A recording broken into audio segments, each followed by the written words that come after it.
Very good morning to all of you. हम सभी आज जो है सिंटेक्स पार्ट 40 14 पार्ट शुरू करना है। इसमें जो है आज हम सिंटेक्स ऑफ एडवर्ब के बारे में समझेंगे कि सिंटेक्स ऑफ एडवर्ब या क्रिया विशेषण का जो हम बनाते हैं उसमें कहाँ गलतियां करते हैं, कैसे बनाएंगे तो सही बनेगा, इसके बारे में अब जो है आपको मैं समझाऊंगा। तो सिंटेक्स ऑफ एडवर्ब को मैंने आपको इसके बारे में बताया था कि आप जो है agreement of subject and verb का एक टॉपिक मैंने पढ़ाया था। उस टॉपिक को आप देख के खोल के जो है उसको आप जो है समझ सकते हैं, तो वो पढ़ाने की जरूरत नहीं है चूंकि मैंने उसको पहले पढ़ा दिया था। तो अब सिंटेक्स ऑफ एडवर्ब आपको जो है बताया जाएगा कैसे होता है, क्या सिंटेक्स ऑफ एडवर्ब होता है। एडवर्ब का मतलब आप जानते हैं, एडवर्ब मतलब होता है क्रिया विशेषण, मतलब क्रिया की जो चीज विशेषता बताए। जैसे गो स्लोली, तो गो क्रिया हो गई और कैसे हो जाता है, धीरे धीरे जाता है, तो स्लोली क्या हो जाएगी, उसमें एडवर्ब हो जाएगा। मतलब जो क्रिया की विशेषता बताए उसको हम क्या कहते हैं, क्रिया विशेषण, और इसको हिंदी में इंग्लिश में बोलते हैं एडवर्ब। तो इसी का गलतियां जो है इसमें जो है आप बोल सकते हैं कि वर्ब की विशेषता बताई जाती है, एडजेक्टिव की विशेषता जो बताई जाती है, और वो एडवर्ब जो उसको जो है हम क्या कहते हैं। अब सिंटेक्स ऑफ एडवर्ब का हम क्या है, इसका क्या डिफिनेशन है, इसके बारे में समझेंगे। लिखा है किसी वर्ब, एडजेक्टिव तथा एडवर्ब तथा प्रीपोजिशन की विशेषता बताने वाले वर्ड को क्या कहते हैं, एडवर्ब बोलते हैं। मतलब हम किसकी विशेषता बताते हैं, वर्ब की, एडजेक्टिव की, एडवर्ब की और प्रीपोजिशन की जो है हम जो है विशेषता बताते हैं किसी वर्ड में, किसी सेंटेंस में, तो उसको जो है क्या कहते हैं, एडवर्ब कहते हैं। अब जैसे एग्जांपल अगर आपको समझना रहे कैसे विशेषता बताई जा रही थी, एक एग्जांपल मैं यहाँ पर आपको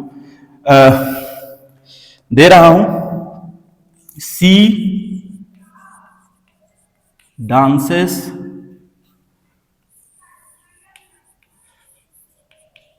ग्रेसफुली। देखिए एक चीज और होता है, कभी भी किसी सेंटेंस वर्ड के अंत में एलवाई लग जाता है उसको भी एडवर्ब हम कहते हैं। ये आपको मतलब ये जैसे कभी कभी लगता है, मतलब हमेशा नहीं लगता है, लेकिन जैसे कभी अगर लग जाए किसी वर्ड के सेंटेंस, किसी वर्ड के लास्ट में एलवाई, तो उसको हम एडवर्ब बोलेंगे ही। और डांस क्या है, क्रिया है, मतलब क्रिया की इसमें विशेषता बताई जा रही है कि वो जो है डांस जो करती है वो ग्रेसफुली करती है। तो सी डांसेस ग्रेसफुली, वो ग्रेसफुली जो है वो डांस करती है। और इसमें ग्रेसफुली क्या है, ये क्या एलवाई लगा लास्ट में, एलवाई लग गया मतलब क्या हो गया, ये एडवर्ब हो गया। इसमें जो ग्रेसफुली क्या हो गया, एडवर्ब हो गया। और ये जो है डांस क्रिया के क्या कर रही है, विशेषता बता रही है। मैंने बताया आपसे क्रिया की विशेषता जो बताएगा तो उसको एडवर्ब बोलेंगे। यहाँ पर डांस क्रिया की विशेषता ग्रेसफुली के माध्यम से बताई जा रही है, तो ग्रेसफुली उसमें क्या हो जाएगा, एडवर्ब हो जाएगा, एडवर्ब हो जाएगा ग्रेसफुली। ऐसे ही कुछ और एक सेंटेंस दिया है, मान लीजिए ये ग्रेसफुली हो गया। अब एक और इसी में मान लीजिए आपको विशेषता अगर बताई जाए तो एक और सेंटेंस दिया है, ही रैन वेरी फास्ट। अब देखिए ही रैन वेरी फास्ट, वो बहुत तेज दौड़ा। अब दौड़ना क्या है, किसी भी सेंटेंस में दौड़ने की बात कर दी जाए तो दौड़ने को रन बोलते हैं। रन का सेकंड फॉर्म है रन होता है, तो क्या हो जाएगा, वर्ब हो जाएगा। वर्ब क्या है, रन क्या है, वर्ब हो जाएगा। और इसी वर्ब की भेरी के माध्यम से क्या किया जा रहा है, विशेषता बताई जा रही है, तो ये क्या हो जाएगा, एडवर्ब हो जाएगा। मतलब क्रिया की भेरी के माध्यम से विशेषता बता रही है कि ही रन वेरी फास्ट, वो बहुत तेज दौड़ा। मतलब दौड़ा तो क्रिया, जैसे मान लीजिए साधारण अगर भेरी ना लगाए तो क्या कहेंगे, ही रन फास्ट, बहुत तेज दौड़ा।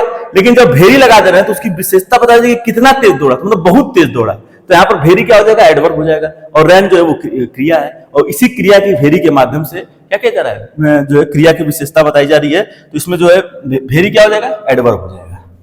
इस तरीके से जो है हम सेंटेंस को समझते हैं, यही गलतियां करते हैं, इस गलतियों को आपको समझना है। अगर ऐसा कभी सेंटेंस आ जाए तो आपको इस तरीके से बनाना है। अब सिंटेक्स ऑफ वर्ड को समझने के लिए जो है कुछ रूल दिए गए हैं। सिंटेक्स ऑफ जो एडवर्ब होता है उसको समझने के लिए कुछ रूल दिए गए हैं, कुछ रूल को आपको समझना पड़ेगा। उसी रूल के हिसाब से हम जब लगाएंगे तो आपका सेंटेंस सही बनेगा। आप देखिए इसमें सबसे पहला रूल नंबर फर्स्ट क्या दिया है, रूल फर्स्ट दिया है, एडवर्ब का यूज सदैव एडजेक्टिव तथा एडवर्ब से पहले होता है। लिखा है मतलब एडवर्ब का जो यूज होता है वो सदैव एडजेक्टिव या एडवर्ब से पहले होता है। हालांकि विशेषता वो वर्ब की बताता है, एडजेक्टिव बताता है, और एडवर्ब स्वतः अपनी विशेषता बताता है। तो जैसे मान लीजिए स्वतः अपने बारे में बात करता है। जैसे मान लीजिए एक एग्जांपल है, जैसे मान लीजिए एग्जांपल है,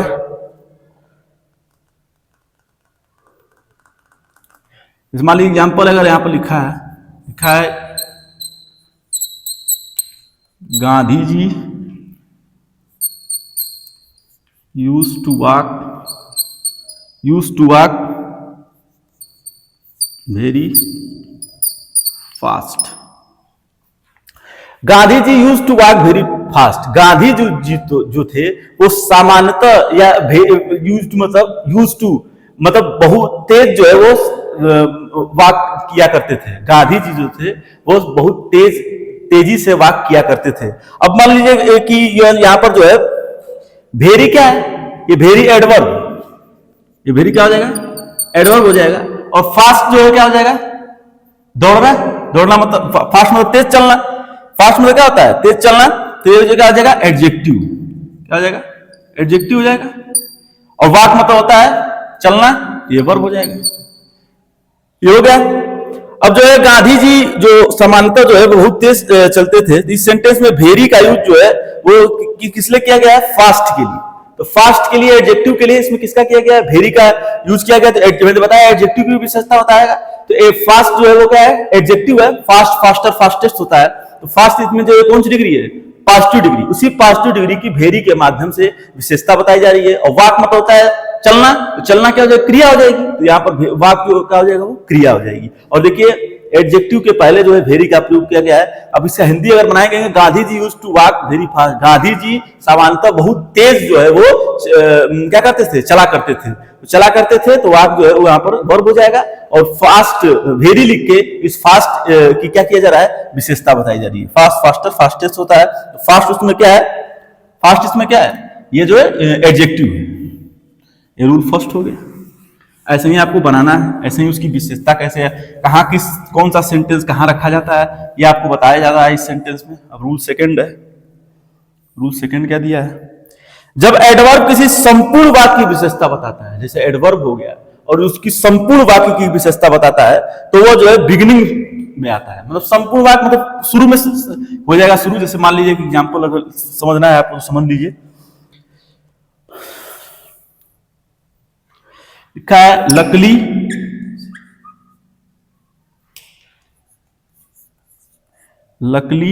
the man, luckily the man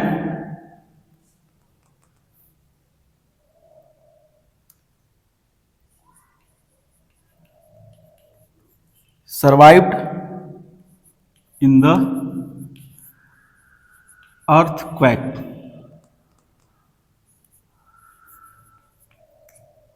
अब अर्थक्वेक मतलब भूकंप होता है। लकली मतलब लक से या भाग्य से बोल सकते हैं। भाग्य से जो मैन है, जो आदमी था, उसने जो है अर्थक्वेक भूकंप को जो है वो सर्वाइव किया, या भूकंप को झेला बोल सकते हैं। तो लकली क्या है, यहाँ पर लकली एडवर्ब है, या लकली क्या है, एडवर्ब है। और क्या किया गया, बात की बिगिनिंग में शुरू किया गया।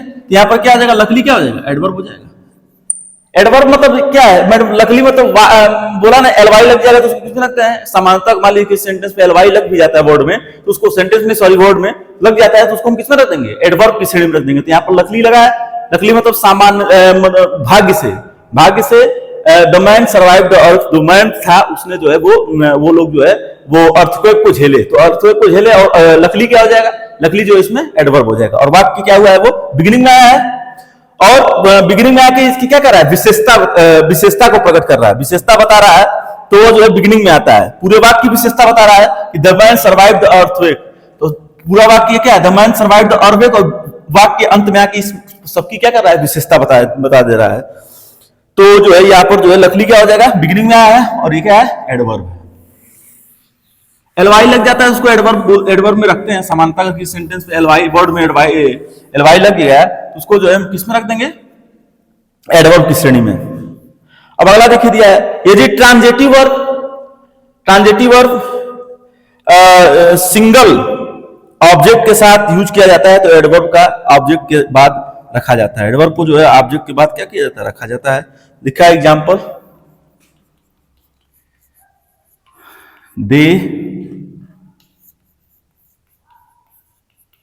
they enjoyed the game much। अब इसमें मच क्या है, मच क्या है इसमें, एडवर्ब है। मच क्या है इसमें, एडवर्ब। मच एडवर्ब है। दे एंजॉयड द गेम मच, उन्होंने जो है खेल का बहुत आनंद लिया। तो खेल क्या है, गेम होता है। और गेम का उन्होंने क्या किया, आनंद लिया। तो इस सेंटेंस में मस्ट जो है वो क्या है, ऑब्जेक्ट के तरह जो है वो क्या किया गया है, यूज जो है ऑब्जेक्ट के बाद हुआ है। तो ऑब्जेक्ट के यहां पर, इसमें ऑब्जेक्ट क्या है, गेम। जैसे एक सेंटेंस बनाते हैं हम तो कहते हैं दे एंजॉयड द गेम, उन्होंने गेम का आनंद लिया, लेकिन ऑब्जेक्ट इसमें गेम हो जाता है और इसी ऑब्जेक्ट के बाद किसका प्रयोग किया गया, मच का प्रयोग किया गया। तो मच यहां पर क्या हो जाएगा, एडवर्ब हो जाएगा। मतलब उन्होंने गेम का तो आनंद लिया, लेकिन कितना लिया, बहुत लिया। तो बहुत कब पता चल रहा है, जब हम मच लगा रहे हैं तो मच क्या हो जाएगा, वो जो है एडवर्ब हो जाएगा। वाक्य लास्ट में आ गया, और लास्ट में आके क्या कर रहा है, ये गेम की जो है वो गेम के बारे में बता रहा है, उसकी विशेषता प्रकट कर रहा है कितना उन्होंने जो आनंद लिया। तो मच लगा रहे हैं तो पता चल जा रहा है कि उन्होंने बहुत आनंद लिया। अब रूल 4 दिया है, लिखा क्या है, always, even, often, seldom, never, sometime, frequently आदि शब्द जो है वो क्या होते हैं, एडवर्ब में यूज किए जाते हैं, या और एडवर्ब के होते हैं और क्या होते हैं, वो वर्ब से पहले यूज किए जाते हैं, और जिसकी विशेषता जो है वो बतानी होती है। जैसे एग्जाम्पल है,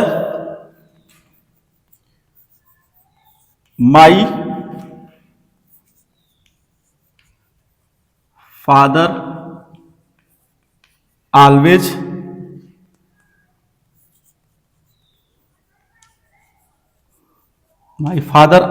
finish his work on time. On time हो जाएगा। अब देखिए ऊपर सेंटेंस में जो है वो always finish the work my time लिखा है, तो ऑलवेज के माध्यम से, तो ऑलवेज इसमें क्या है, ऑलवेज क्या है, वो ऑलवेज एडवर्ब है, और फिनिश क्या है, ये वर्ब। तो इसी फिनिश के माध्यम से, जैसे मान लीजिए my father finish his work on time, father तो पिता, मेरे पिता हैं, वो हमेशा काम समय पर पूरा कर लेते हैं, लेकिन जैसे हमेशा नहीं लगाएंगे तब क्या कहेंगे, ऑलवेज नहीं लगाएंगे तो क्या कहेंगे, मेरे पिता समय पर काम फिनिश कर देते हैं, खत्म कर देते हैं, मेरे पिता ने समय पर काम खत्म कर दिया। इसका हिंदी बना कहेंगे, मेरे पिता ने समय पर काम खत्म कर दिया, अगर ऑलवेज नहीं लगाएंगे तब। लेकिन इसी फिनिश को पहले जो है ऑलवेज का प्रयोग किया गया है, मतलब ऑलवेज के माध्यम से यह स्पष्ट किया जा रहा है कि वो जो है क्या करते हैं, जो काम कंप्लीट करते हैं वो हमेशा कंप्लीट कर देते हैं। तो इसमें फिनिश क्या है, ये वर्ब है,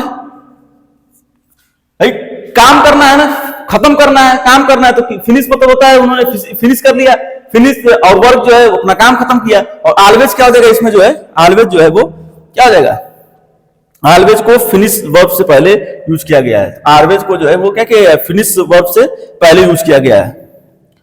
तो ये, और ये ऑलवेज क्या हो जाएगा, इसमें एडवर्ब हो जाएगा।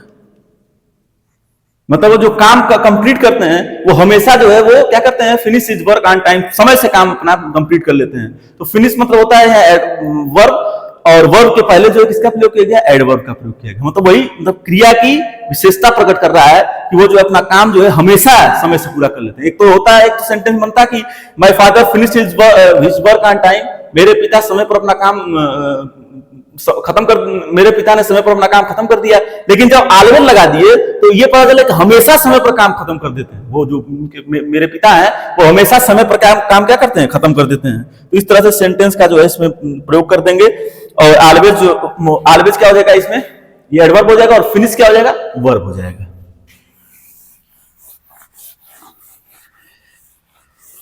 आपको बताया भी कि वर्ब की विशेषता बताता है। 4 हो गया। रूल 5 क्या दिया है, रूल 5 दिया है, एनफ का यूज सदैव उस वर्ड के पश्चात है जिसकी विशेषता ये प्रकट करता है। मतलब जिसकी विशेषता ये प्रकट करेगा उसके पहले किसका प्रयोग होगा, एनफ का। जैसे एग्जांपल है, लिखेंगे the office is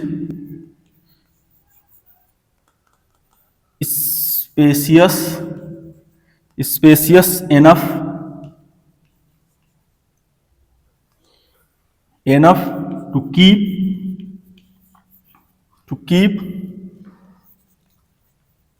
few chairs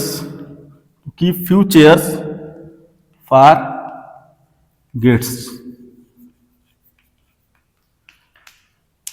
अब क्या दिया है, एनफ का यूज जो है स्पेसियस के लिए किया गया है। The office is spacious enough, जो ऑफिस है वो पर्याप्त है और क्या है, विशाल है। To keep few chairs for the guest, कुछ चेयरों गेस्ट के लिए कुछ चेयर रखने के लिए जो ऑफिस है वो क्या है, विशाल है। तो यहाँ एनफ का यूज जो है वो किस लिए किया गया, स्पेसियस के लिए। तो यहाँ जो एनफ का यूज किस लिए किया गया है, स्पेसियस के लिए। तो एनफ क्या हो जाएगा, इसमें एडवर्ब हो जाएगा। एनफ क्या हो जाएगा, एडवर्ब हो जाएगा कि जो ऑफिस है और स्पेसियस में होता है विशाल, जो ऑफिस है वो कुछ चेयर रखने के, few chair for guest, guest के लिए कुछ चेयर रखने के लिए क्या है, वो विशाल है या पर्याप्त है। एनफ है और यहाँ पर जो है स्पेसियस के माध्यम से क्या किया जा रहा है, एनफ की जो है वो रख के उसकी उस ऑफिस की विशेषता प्रकट की जा रही है। तो अपर्याप्त है और स्पेसियस में, और एनफ क्या हो जाएगा उसमें जो है वो एनफ जो है वो एडवर्ब हो जाएगा। इस तरीके से जो है आज रूल एडवर्ब का सिंटेक्स ऑफ एडवर्ब पढ़ रहे हैं। उसका रूल जो है हमने आज 5 कंप्लीट किया। अब नेक्स्ट पार्ट में जो है रूल 6 से आपको जो है बताया जाएगा रूल 6 क्या होता है। रूल 5 कंप्लीट किया, नेक्स्ट पार्ट में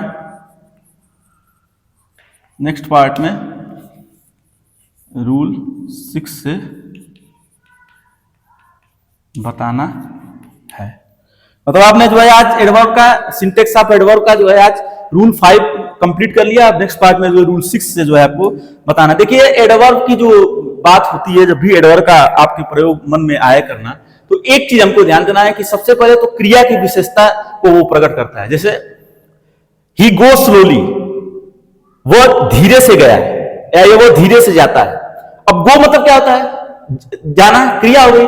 अब उसी क्रिया की विशेषता कैसे प्रकट करता है, वो कैसे जाता है, वो कैसे क्रिया कर रहा है, जो कैसे क्रिया करता है वो बताता है। जैसे उसमें स्लोली क्या हो जाएगा, वो एडवर्ब हो जाएगा। क्यों, क्योंकि वो गो जाने की क्या कर रहा है, क्रिया के बारे में बता रहा है। वो जो जाता है वो कैसे जाता है, धीरे से जाता है, तो वो एडवर्ब हो गया।